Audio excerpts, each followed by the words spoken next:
a big fan of both Alien and Blade Runner, and while especially Blade Runner is often confused for the cyberpunk genre because it played such a big role in creating it, I wouldn't say that it is cyberpunk itself, nor is Alien. These two works belong to a somewhat older kind of science fiction and derive from the dystopian sci fi tradition of the 1970s.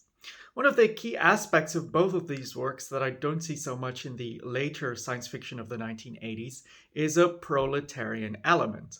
By this I mean that in the 1970s it was still somewhat imaginable that the working class as such would organize itself. And I think that, for instance, the replicants of Blade Runner very much reflect this kind of anxiety among political elites. Sure, you can read into it a history of robot fiction, but technically speaking, the replicants aren't really robots. They're artificial, subordinated forms of humans. And in this sense, they reflect the history of chattel slavery or proletarian subjugation much more than they do robotic fiction.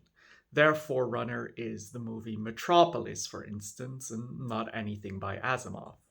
As for Alien, I also find it notable that it features such working class protagonists having to deal with both the inhumanity of the megacorporation that rules them and, of course, the alien they have on board. And while the alien might be a more acute danger, if society were organized more equitably, they would at least be able to deal with those literal monsters. Not coincidentally, I've recently begun working on a science fiction setting of my own along these traditional lines, and maybe I'll dedicate a next video of mine to what this exactly would entail.